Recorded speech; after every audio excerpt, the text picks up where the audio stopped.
What is up, guys? I hope you're having another beautiful day. Today we have a very, very special surprise. We are actually at 8416, let me double check, 8614 West Rose Lane in Scottsdale, near Old Town. And this property is actually my broker's flip. Well, he's doing a flip and he's also doing it as an Airbnb for one of his clients, and they have like an investment deal going on. But we are here today to see exactly some of the work that he's done. Now, I know I show you a lot of the projects that I do, but I wanted to fill you in on exactly how he does things and kind of like how he designs and some of the differences, maybe even similarities that he and I have.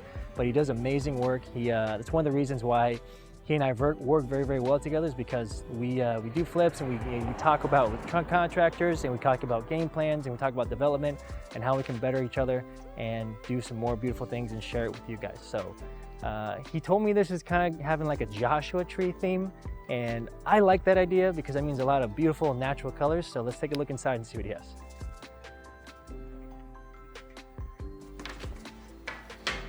Whoa, look who it is. Here we are. Hey, this place looks familiar.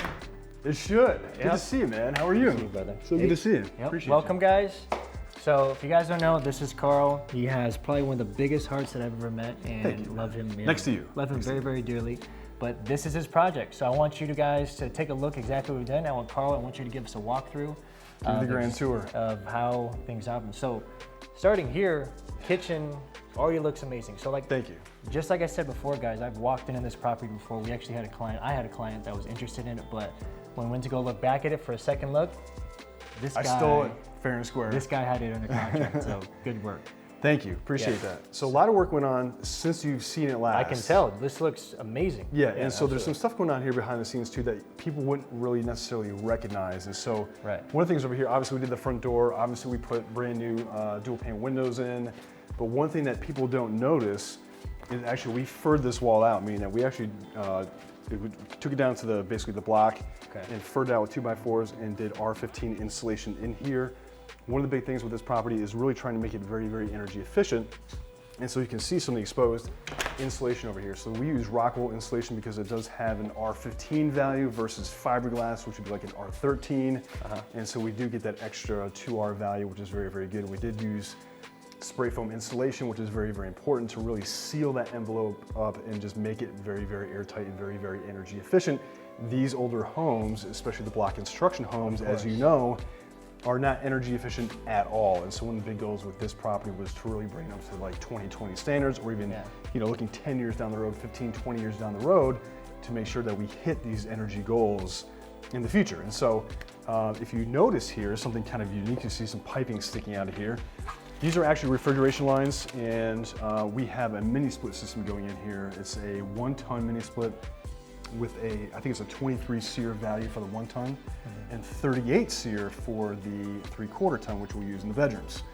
And so pretty cool. We have basically a 5-zone system here, where we have zone 1 here, we've got zone 2 over here by the dining room, back behind that refrigerator over there, and then each individual bedroom has its own zone as well. So I like my nice and frosty at night. I can crank that thing down to 65 degrees. Kind of guy. 65. 65. Yeah, oh so my goodness. I like it nice and frosty. I'm from the Northeast originally, and so having the ability to do that without having to do that to a whole house really increases the efficiency of the overall structure. And so I can really use much less energy to cool a small space than trying to cool a huge space like this. Right off the bat, guys, you can tell that Carl doesn't skip any corners. So not only does he like to build smart houses, like you said, he likes to build very energy efficient houses. Absolutely. And like you said before, bring them up to 2020 standards. So I take a lot of advice and tips from what he does, and obviously this is one of the first projects, or probably like the second or third project I've seen him do, and he blows my mind every time, and I'm really excited to see the final product. And we'll be happy to show this to you when the video comes out,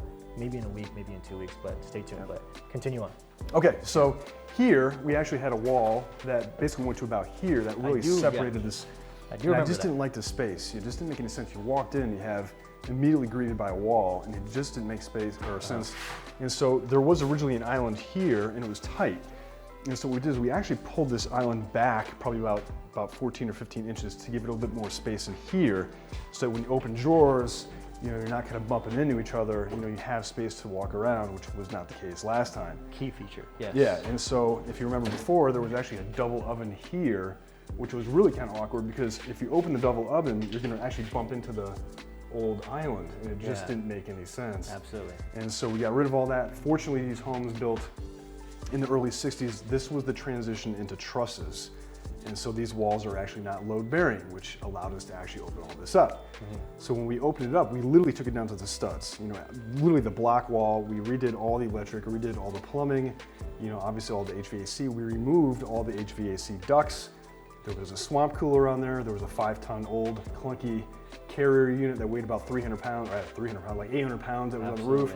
We took all that out. And so when you remove the ducts, again, increases the energy efficiency. And so if you look over here, one of the issues that we ran into, by the way, can I make a statement? If you do additions, please go and get permits. It doesn't take a whole lot of extra time or energy or money to go get permits. And what happened was somebody had lived here before, put an addition on. Now they did a good job. So, you know, shout out to whoever did the addition, but they didn't pull permits for it. So when we're looking at the square footage, there was a substantial difference between that, and we noticed right away this is not permitted. So the inspectors came through and said, hey, wait a minute, you know, we're gonna need permits for this stuff. And you can see up here, it's gonna be hard to kind of see with the camera, but there's an old roof line here that you can see. You can see the glulam beam that they did here. Thank God they used the proper size glulam beam, and they did use hangers so that we can go ahead and get a permit for this additional space and make sure that we're clear to go for the future, because potentially, if they didn't do it right, Scottsdale would say, hey, wait a minute, we're not gonna give you a certificate of occupancy until this comes down. You gotta start all over. Starting all over. You're gonna pour footers, you're gonna have to do a whole thing. Massive expense, unexpected expense. So do due diligence when you're buying homes and make sure that the space that you know, if you notice an addition is permitted. Yeah, keys guys, like, because there's a lot of properties that I'll walk, even he walks, and because of something like this that isn't permitted, it may look good, but when you get down to the nooks and crannies of things, the inspector, he will drop a ball on this, and then you're going to be out another 30 grand minimum. Oh, minimum to rebuild the space. To do all of this, so because we would have to demo it and literally hammer out all the concrete, pour new footers, pour new slab, and then go vertical again. Yeah, you know, so that sounds massive. That sounds like a headache. So do, like I said, do your due diligence. If you have the ability to get in the attic, make sure you do, or at least have a general contractor or somebody that you know has experience with this, because you do not want to get in that, especially if it's your first deal, because your first deal can potentially be your last deal, and we don't want to have that experience with you. So take tip and advice from the man here. And just to rewind, today's Wednesday. On Friday, we have an investor that sold the house to one of my clients who is now repurchasing that home because they didn't get permits and it was unsellable. So literally to avoid a lawsuit, they had to buy that property back at full price. Yeah. And so that hurts. I heard that story. That's pretty scary. It's a true story. So just do it right, guys. Just make sure you do it right. Yeah, absolutely. Yeah. So going through here, a little bit more detail. We did do ABS plumbing on the sewer side all the way throughout, which did require hammering out literally half of the foundation. And so this half of the foundation all the way to the back bathrooms, to the bedroom, was all hammered out.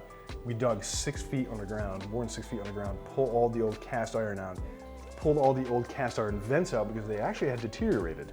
So had we not gone down to the studs, we wouldn't have noticed that one of the vents was actually broken inside the wall. Okay. And I kept smelling sewer gas. I'm like, where's that smell coming from?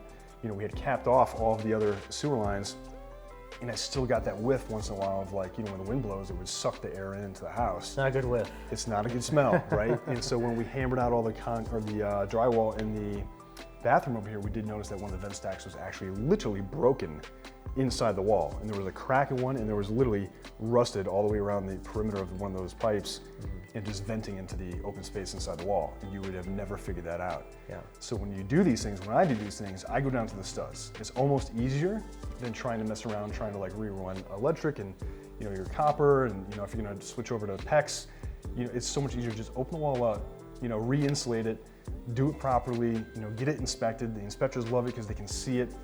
And it just makes your life so much easier. It really, really does. One of the biggest expense, guys, especially if you're here within Phoenix or in Scottsdale, these older homes, like, they're using these types of pipe. That's their biggest expense when it comes to being a flipper, is the plumbing in a good condition. Because if it's not, man, I've had $6,000 surprises. I've had $9,000 surprises where the inspector comes in and says, hey, you have to cut all this up, and we just laid a foundation. So, like I said, back to due diligence before you get into a property, and make sure you want to actually go along with this project. Have the sewer inspected, get a camera in there, make sure there's no cracks or nothing that's of concern, because if it's a concern, and then once you start pulling it back even further, it's going to be a bigger problem. So just to be aware. Yeah, just do it right the first time. Then you don't have to hammer out the travertine or the tile that you just put down, right? So like do it right the first time. It doesn't cost that much extra. Yeah. Kind of walking through the house here. So we did a couple things here in the hallway that again you would never really realize unless you were told. The original hot water heater was right about here. It was, just unused space. And so the hot water heater is now on the exterior of the building. We built a separate room for that. Perfect. Which is, fireproof, well not fireproof, but fire retardant room and done properly. And then here, on the back side of this was actually a big closet area. And we reclaimed all that space to make it much more efficient. So, what we did here is we knocked out this entire cabinet. If you remember that huge cabinet that was sitting here, it literally came out to about here. And I'm like, that's just a bad use of space. So we blew all that out, and then we made this huge feature wall here to really kind of accent the natural feel of this house. Yeah. And this is sandstone. This isn't travertine. This is natural sandstone. This is kind of cool stuff. So guys, like I said before, this is going like with that very natural Joshua tree look and vibe, and you'll see they're even going to be using cedar. Yeah, so we had a cedar huge slab of cedar, which is actually right behind us over here. And I'll show this to you. So we're using a cedar slab as our sink basin. And so we got basin sinks, and we're using a live edge here, so we'll keep this rough edge and actually put the basin sink right on top of here, and then put this right against the wall, and it should be a very, very cool kind of vibe for that. So again, going back to natural textures and natural colors, and getting away from some of the grays or some of the, not so, pleasant colors to look at, and getting really back into the natural textures. Yeah, so. And I'm trying to move away from the grays as much as possible, even though everybody likes them. It's good to see a pop of color and change. And I think we'll have to see these natural tones and like really going along with like the landscape, especially within Arizona, going more with like the desert vibe or boho maybe is really taking off. And I'm a big fan of it. Karl clearly is. Yeah, absolutely. Yeah. So, I like natural. Yeah. It never goes out of style. It looks good. Do you remember what was here? Or I should say there was like an opening. This was 2 rooms. Yes. It was 2 rooms. Whoever had it before knocked this wall out and turned it into a den space or something like that, and it made it very awkward, to be quite frank with you, because it made both spaces almost unusable, and it just was very awkward. So we actually put the wall back in, re-insulated it again using rock wool insulation. So if you knock on it, it sounds robust. Like you're not going to hear sound transmission through the wall.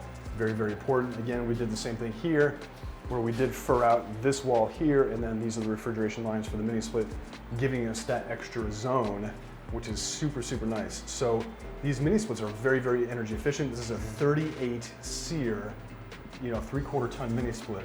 And so it uses almost no energy. And so this is south facing. And so we did fur out the entire wall, again, using R15 rock wool insulation. And so, it's a very, very energy efficient feature. So now we made it an official 3.2. It's official 3.2. Okay. Yeah. And we keep talking about mini splits. We're going to make another video about that. Yep. Karl loves mini splits. I think it's a great addition if you really wanted to get into a rehab, maybe add some additional value if you are doing flips. Yep. We'll make a separate video on that just to get you up to par on exactly what that is. Yeah. It's not your regular condenser unit. Next level stuff. Yeah.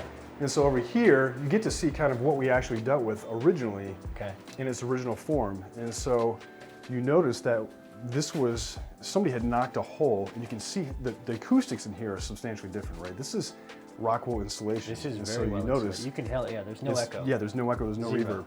There was a wall here, there was a door here, we actually enclosed this, and it's double insulated, so we did R30, so it's furred out on the other side of this block wall, so this block wall is insulated on the other side, and then we're doing R15 again here, mini split in this room here, and so you can see how much work goes into this. So this is actually the condensate line that runs all the way through the entire wall to exit to the exterior and get the humidity and the condensation out of the envelope.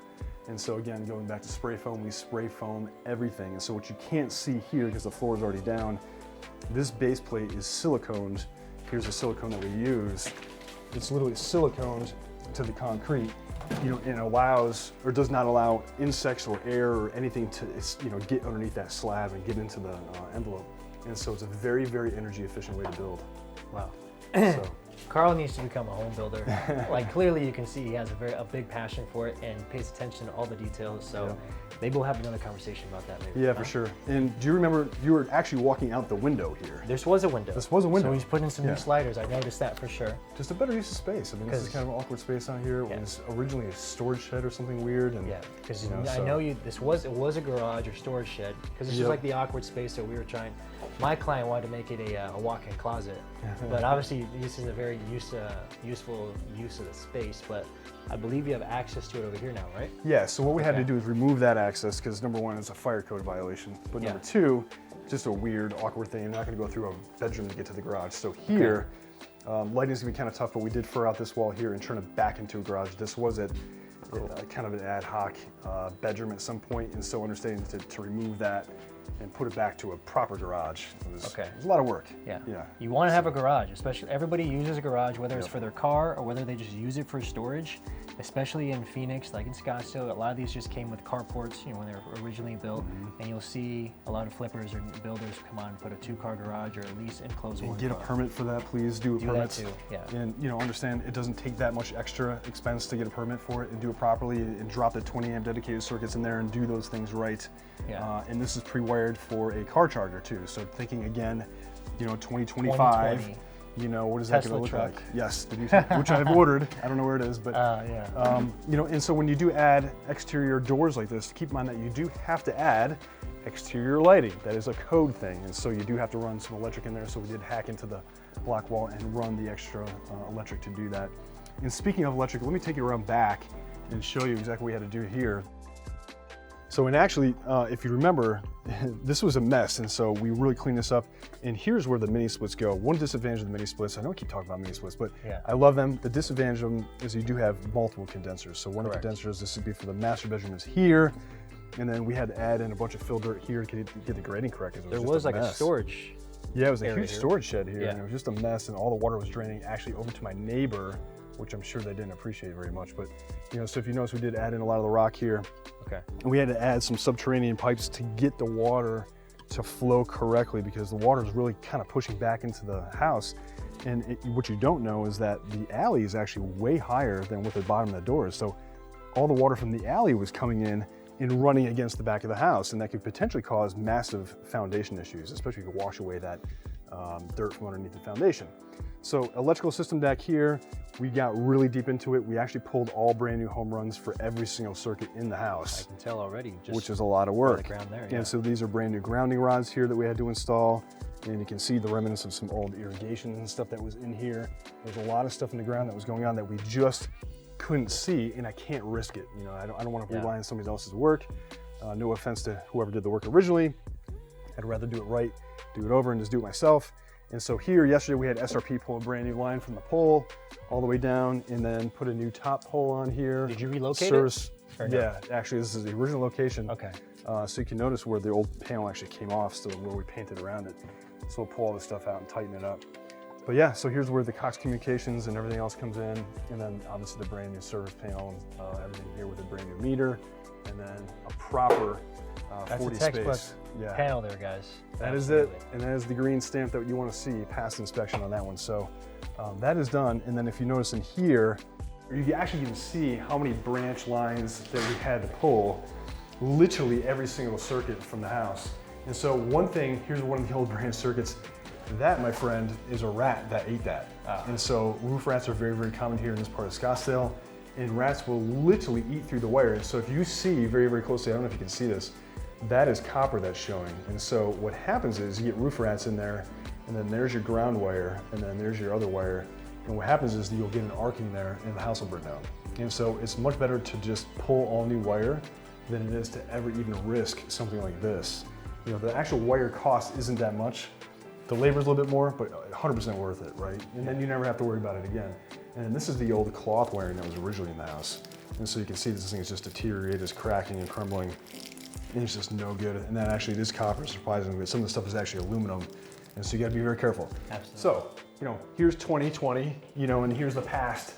Guys, get rid of this stuff. It's just not worth it. It's not worth it. Just pull all new stuff, pull all new home runs, and then be smart about it too. And then when you're pulling your own home runs, label them properly so you know exactly where they go and you're not trying to guess and run around afterwards. So a little bit of expense, but much worth.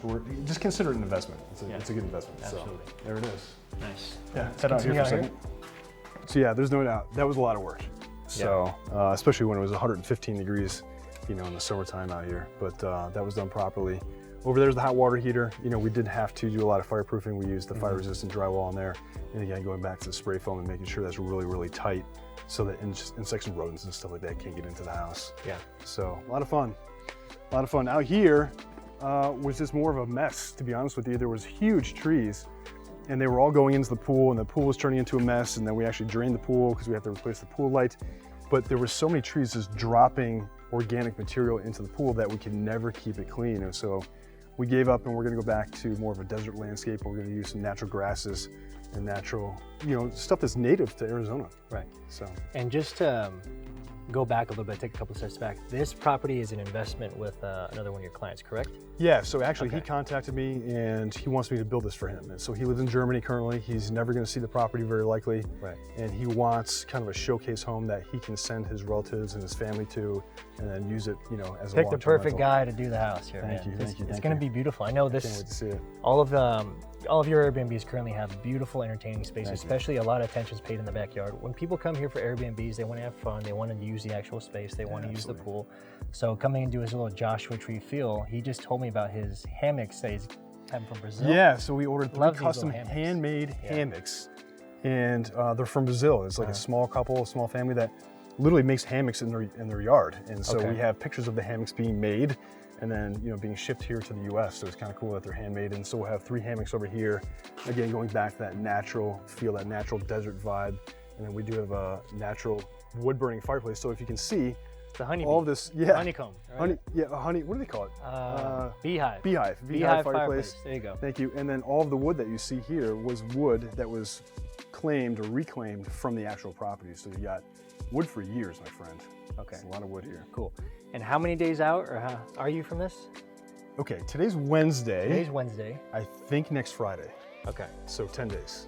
All I right. think I can get it done. So no pressure. I look at it and I was like, man, you're like 3 weeks out. But apparently he's got a big crew coming out. Yep. And so we're going to be dialing it in here. Yeah, we'll get it dialed in on Saturday and Sunday, and we'll take care of the exterior of the building and really, you know, some of the fine details inside and get it knocked out. Wonderful. So guys, I want a big thank you to Karl here for giving us this walkthrough. We are going to be back, and we are going to actually show you what the final product is. He's going to have furniture. He's going to have his wonderful hammocks out here, and we're going to really see exactly what kind of product he puts out. I've seen his work. It's absolutely beautiful. If you guys ever buy one of his houses that he rehabs, you know you're going to get a primo product. And yeah, this is going to be amazing. I'm really excited. Thank you so much, man. And thank you for having me, brother. Yeah, this is great. Absolutely. All right, cool. We will be back, and we're actually going to show you some other videos and give you a little bit more detail on exactly what we do and what our tips and tricks when we do flips or do rehabs. And we actually get into our product. Why? Because we care. We want to make sure that you have an enjoyable time and you keep coming back and we keep giving you value. So take care, guys. Sweet.